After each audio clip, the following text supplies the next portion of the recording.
nos brindó Ariel. Estaría interesante que nos aclare un tema que me quedó así como sonando en la cabeza. Eso de bajar línea. A ver. Se me fue. Perdón. Vos dijiste que el OMSC, vos dijiste así, el OMSC ejerce su autoridad y lo recalcaste 2 veces. Eso lo entendí. Lo entendimos creo que todos. Y que debe ser fiel al carisma, a ideas fundamentales 3 y a la iglesia. Eso, bárbaro. Ahora, nacional, mesa directiva nacional, ¿qué funciones cumple? A ver, aclarar un poquitito más esto. Dale, escuchá, voy a ir a buscar el organigrama que tengo para que les quede claro, porque tal vez desde ahí sea más fácil de ver. Espérame, que lo estoy buscando. Porque la confusión está en eso.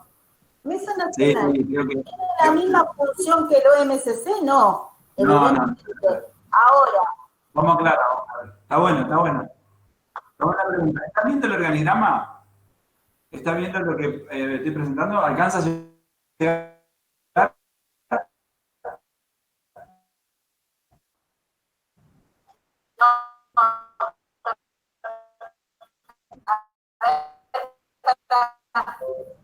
Ahí está Roberto.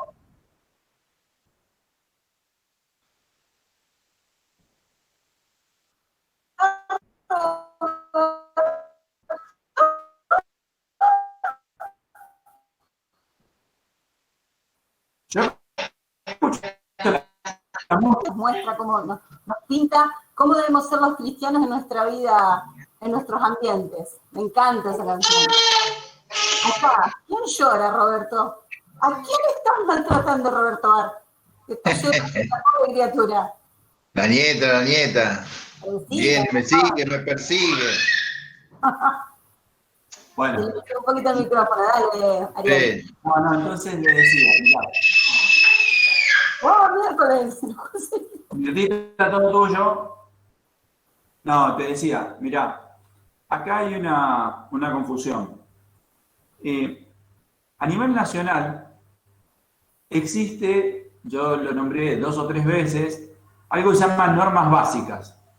Las normas básicas es como un estatuto que regula el funcionamiento del movimiento en la Argentina, que se aprobó en una convivencia nacional, que es la máxima autoridad en la Argentina del movimiento, y que se junta cada 4 años. Esa autoridad, esa convivencia, confluyen todos los presidentes de los secretariados de la Argentina, y uno es presidente de un secretariado cuando es reconocido por el obispo local, ¿sí? Entonces, ahí confluyen todos los presidentes de los secretariados. Cuando están reunidos en lo que se llama un plenario, si es algo habitual, es un plenario nacional, y si es cada 4 años, se convoca y se llama convivencia nacional. En una convivencia nacional, algo trascendente es que se eligen quien se postula a ser mesa directiva nacional, un secretariado de una diócesis que postula para hacer servicio, para servir al movimiento. La función natural que tiene la mesa directiva nacional es convocar una convivencia o convocar un plenario, tratar de coordinar ese plenario y lograr que las voluntades se consensúen para determinar una resolución que después ellos deben trasladar al resto. Pero es de coordinación. No tiene la función de ordenar. Quien ordena, por mayoría absoluta, es el secretariado. Es decir, en los últimos plenarios aproximadamente vamos 40, 42 presidentes de secretariados diocesanos o alguien al cual el presidente haya delegado la función. Porque se puede delegar por si estás enfermo, por si tenés otro problema. Entonces, no dejás de ser presidente si un fin de semana no podés viajar a un plenario, pero autorizás a alguien que te represente y representa a esa diócesis. Bueno, en un plenario nacional, si hay 42, quien coordina y va cediendo la palabra, quien propone un tema del día, es la mesa directiva, el presidente de la mesa directiva. Y él dice, bueno, el orden del día es esto, hoy vamos, lo convoca antes, recuerdan que pasó una comunicación a todos para que estemos todos preparados, ofrece la oportunidad de que si alguien quiere tratar un tema, lo escriba antes y se ordenen los tiempos, pero no puede bajar línea. Y desde el primer día quedó marcado cuando le dimos la oportunidad a nosotros.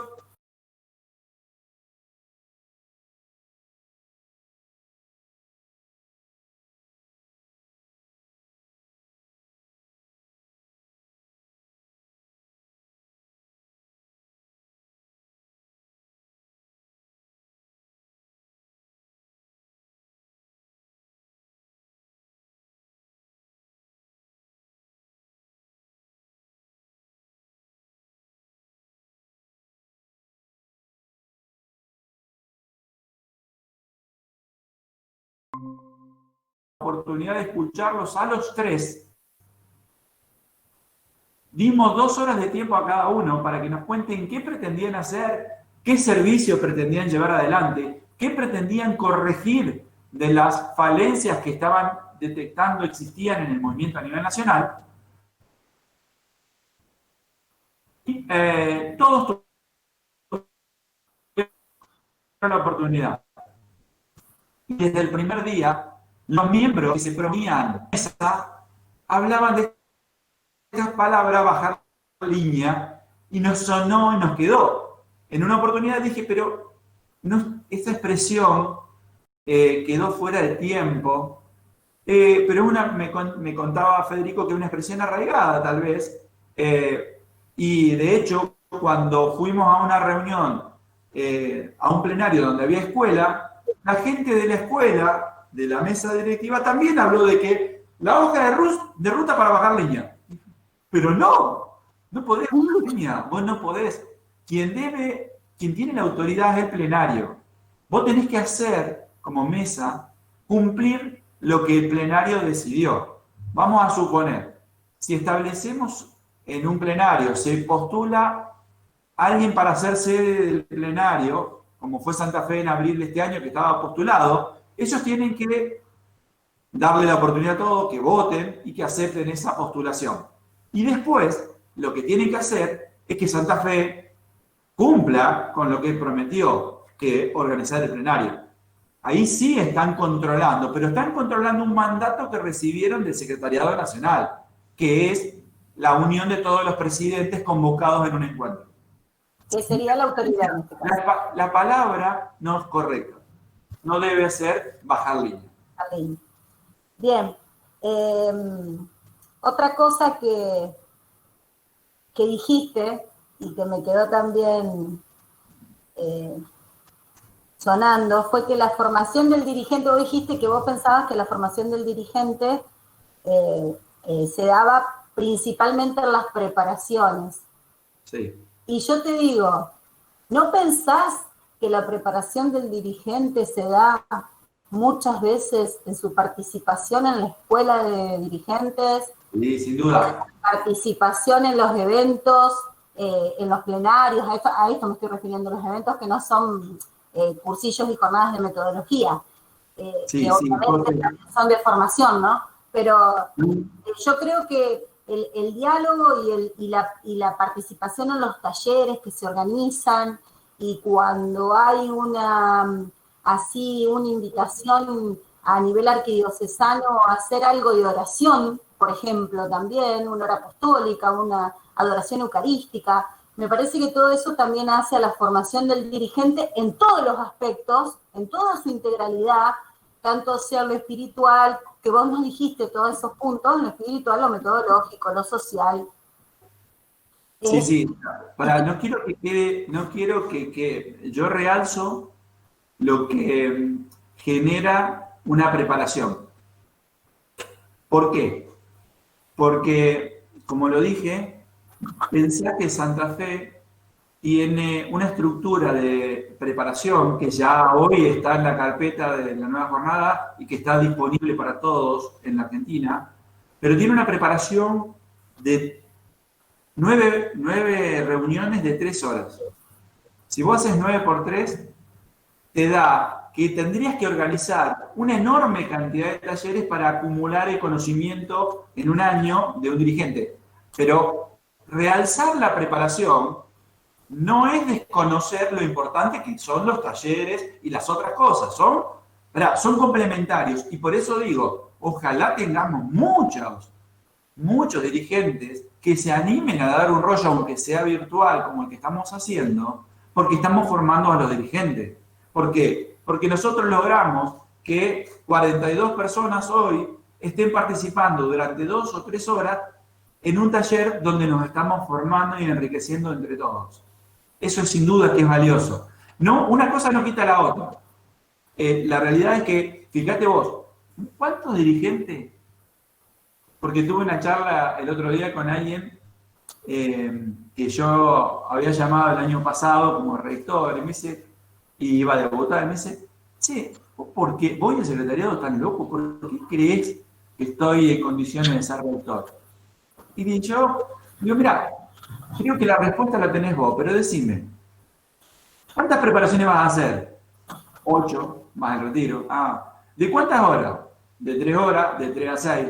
¿Y qué vas a dar? Y voy a dar esto, y voy a dar las virtudes, y voy a dar los valores, y vas a hacer... digo, y me preguntás por qué podés ser rector. ¿Cuántas veces fuiste base? 4. 4 veces base, fuiste a 3 equipos, hiciste esto, ¿sabes todo? Yo te tengo que decir que vos tenés que convencerte, no yo. A mí me convenció eso, le digo, que conocés, que sabés cuándo tenés que hacer un rector, que sabés quién es el que va a coordinar el evento, que sos vos. Sí, bueno, la verdad que tenés razón. Bueno, yo te digo, y eso se lo doy, ¿sabés qué? Todas las preparaciones que vivió. El movimiento tiene... Yo te acordé que te pedí cuando escribía... No encontraba la palabra cuando escribía el discurso de la doctrina. ¿Te acordás para la revista? Dame la palabra y era machaque. El movimiento tiene eso, que es el machaque. Y la realidad es que eso es lo que generó el convencimiento y el conocimiento de la gente. Por supuesto que si podemos organizar un taller por mes, miren, si el año que viene no organizamos un taller mensual y en los 3 primeros talleres no hablamos de San Pablo, vamos a cumplir los 50 años y la gente no sabe por qué San Pablo es el patrono del movimiento. Hay gente que todavía no sabe. Yo acá le dejé en la pantalla la zona, ¿cómo se llama nuestra zona? Madre de la Divina Gracia. Hay gente que no sabe por qué. No sabe por qué cuando hacemos la invocación decimos María, Madre de la Divina Gracia. No sabe que es nuestra zona. No sabe que le estamos rezando, no solamente por Santa Fe, sino que estamos rezando y preocupados por Gualeguaychú, por Concordia, por Paraná y por Rafaela. Entonces, la realidad es que la formación del dirigente es todo, José. Es todo. Todo suma. Pero para mí, no significa que sea el dueño de la verdad, la preparación y esos 200, nosotros tenemos una barbaridad de gente que anualmente se forma, que 288 personas participen en todas las preparaciones, es algo que cuando lo cuento, escucha, cuando lo cuento te voy a contar algo. En los plenarios hay que hacer un informe. Hay que pararse o agarrar el micrófono y contar qué hizo. Suerte, eso me va a tocar a mí, ¿no? Por supuesto, pero te voy a dejar todo el informativo. Escucha, tenemos un informe que últimamente, Robert, te lo dije cuando volvíamos de Resistencia y cuando volvíamos de Formosa, me da vergüenza. Sí. ¿Saben qué? Contar que hacemos 13 eventos en el año, que se preparan más de 300 personas para coordinar esos eventos, que participan más de 400 personas entre cursillo y metodología. Estamos muy lejos del resto. Que nosotros organizamos los equipos como misión fundamental del secretariado un año antes. Que en noviembre de cada año le decimos a los rectores, este es tu equipo. Y me he enterado en los plenarios que en otras zonas no tienen un registro de quienes han sido y participado muchas veces en un cursillo, que no tienen los registros de quienes han sido base y que por ende les cuesta mucho hacer debutar rectores. En los últimos 7 años que yo estoy en el secretariado, no hubo un año que no bajamos del 30% de rectores debutantes. Quiere decir que cuando arrancamos, cuando nos mirábamos en el secretariado, veíamos siempre que había la misma cantidad, y eran entre 15 y 20 los que podían ir como rectores porque eran los que tenían experiencia, y siempre caíamos en los mismos. En los últimos 7, 8 años pusimos una referencia, queremos hacer crecer a los dirigentes. ¿Y cómo se crece? Asumiendo responsabilidades muchas veces también. Y todos los años hemos puesto un 30% de rectores debutantes. Por supuesto que no lo dejamos solo. Y pusimos a un rector en el equipo como primera base para que lo ayude. Pero nosotros sí, hay otra cosa. Hay otra cosa que escuchamos en los plenarios a veces y que nos causa así impresión, nos resulta raro a nosotros, que es que hay gente que pasa 4, 5 años sin hacer una jornada de metodología, o que tienen un cursillo y lo tienen preparado a la gente, inclusive a los auxiliares, y tienen que suspenderlo porque no tienen ficha. Muchas veces nosotros nos quejamos o rezongamos un poquito por la poca cantidad de fichas que tenemos en nuestra arquidiócesis, pero la verdad es que tenemos una realidad bastante alentadora y bastante buena. Yo tuve la suerte de ir a 2 plenarios y a una convivencia nacional, y la verdad que las cosas que escucho de los otros secretariados son bastante, digamos, de pobreza, digamos, en cuanto a la cantidad de eventos que hacen o la cantidad de personas que pueden participar en un cursillo, ¿sí? Esto siempre nos pone el corazón contento cuando volvemos, porque decimos, bueno... Te agrego algo. No, fíjate vos vas a ser presidenta y vas a ir a un plenario y no vas a debutar. Ya fuiste 2 veces. En otros lugares aparecen por primera vez y no saben absolutamente nada. Hace 8 años cuando fui les conté, Hugo me hizo ir a un plenario a contar todo el sistema informático que habíamos ideado, pensado, y que hoy le decía a Sandra cuánto trabajamos y aprendimos en todo eso. Y cuando contaba, nos miraban. Pero ¿saben qué? Nosotros empezamos a trabajar la formación del dirigente en todos los sentidos. Y vamos, dirigentes, miembros del secretariado, también formándonos de a poquito. No caes como peludo de regalo por primera vez en un plenario. Vos ya fuiste. Y cuando tengas que dar el informe, vas a tener sentado lo que ya hacíamos antes. Sí, no pasa. Y fui como participante a un plenario de escuela. O sea, no solamente fui a plenario de secretariado, sino fui a plenario de escuela. Hice todo, digamos, todos los pasitos que se deben hacer como para estar más o menos formado y poder emitir una opinión en un lugar donde uno tiene que tener cierta experiencia y tiene que saber expresarse. No es fácil. Pero José, cuando discutíamos la carpeta, y me voy a meter en el estatuto, sí. A ver, les voy a contar algo. Miren, acá tengo un libro, esto es una fotocopia de un libro de España que se llama Guía de Lectura de Ideas Fundamentales 3. Este libro llegó a mis manos cuando estábamos en plena discusión de la carpeta y de ideas. Y cuando en Santa Fe estábamos empezando a dar formación sobre los distintos capítulos de ideas. ¿Recuerdan que fuimos, hicimos carisma, hicimos historia, hicimos fidelidad? Bueno, hicimos varios. Cuando yo le cuento a la gente de la mesa que Ideas, además de todo el esfuerzo que hicimos, que Ideas debía leer, tenía un libro ya escrito de cómo entenderse, no sabían. Si hoy entran en la página del movimiento en la Argentina, se van a encontrar con que esto está en cada capítulo como una guía. Se lo dimos nosotros a la gente de mesa. Y te decía, cuando fui a un plenario y les hablaba, pero ¿cómo vamos a aprobar un libro que está en contra de ideas fundamentales 3 si eso está en contra del estatuto? ¿De qué me hablas? Nadie sabía que existía un estatuto.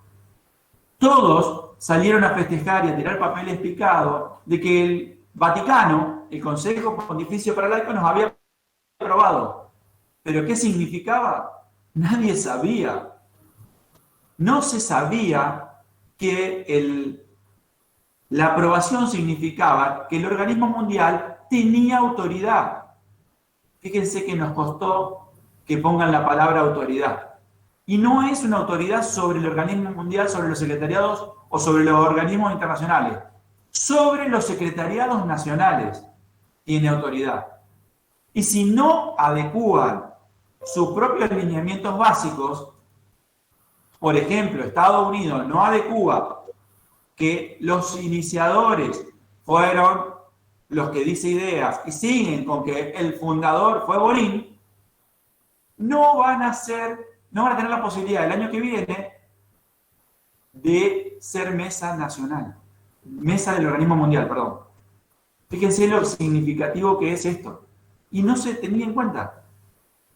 En el PowerPoint les dejo de regalo unos anexos, porque el primer día hablamos y ahí está la aprobación. Primero tienen un calendario de chiquitito de las últimas fechas históricas del movimiento. En 1980, cuando se autorizó la creación del organismo mundial. En el 2004, escuchen, en el 2004 el Consejo Pontificio para Laicos dijo: ad experimentum voy a aceptar el movimiento de cursillo. Pero ojo, resuelvan el tema de los iniciadores. Si solo me ponen a un laico, no los voy a aprobar. Tienen que ponerme a los religiosos, a los sacerdotes que estuvieron involucrados. No me excluyan a Monseñor Gallá y a Monseñor Hervás. Entonces, en un plenario mundial, en un encuentro mundial, convocado por el organismo que ya funcionaba hacía 25 años, decidieron hacer el libro Ideas 3. Miren los años que estuvieron para aprobar Ideas 3. 10 años casi. ¿Y saben dónde fue la discusión? Capítulo Historia, capítulo Carisma. ¿Por qué? Porque si yo digo que nació en el 40, en la década del 40, iniciado por, es una cosa. Si digo fundado por, es otra. Y Carisma, porque si el don del Espíritu Santo recayó en una sola persona, es una cosa. Si digo que recayó en los iniciadores y la Iglesia lo aceptó, es otra. Ideas 3 terminó aprobándose, el estatuto terminó aprobándose, y entonces el Consejo Pontificio para Laicos nos aprobó como organismo. Pero aprobó el estatuto, aprobó los encuentros mundiales resueltos por mayoría, y entonces el movimiento ya tiene otro reconocimiento. Pero fíjense, miren esas fechas. 10 años la discusión, si Bonín o no Bonín. No nos podemos quedar en eso. Es una tontería. No, en última instancia podríamos decir que si el fundador es el Espíritu Santo, ahí te creo. Totalmente. Bueno, mirá, José, fíjate el decreto que reconoce acá, les adjuntamos el decreto para que lo vean. ¿Se está viendo el decreto? Bien, les puse el amarillo para que vean. Fíjense, reconoce que nació en España, pero dice el Consejo Pontificio para Laicos. Entre el grupo de iniciadores de cursillos de cristiandad se concede especial importancia al laico Eduardo Bonín Aguiló, al entonces obispo de Mallorca, Juan Hervás, y a Monseñor Sebastián Gallar Rivera. Fíjense que no dice que hay un solo laico como el fundador. Bueno, después habla de... Y acá está la resolución.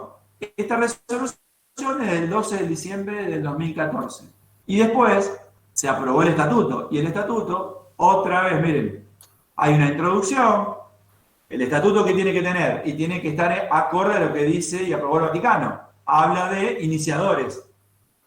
Después está donde, bueno, ya hace referencia a los puntos de ideas fundamentales, pero miren esto, la responsabilidad principal se confía en los secretariados diocesanos y en los secretariados nacionales, como afirma el texto Ideas Fundamentales del Movimiento, y los grupos internacionales que integran el organismo mundial.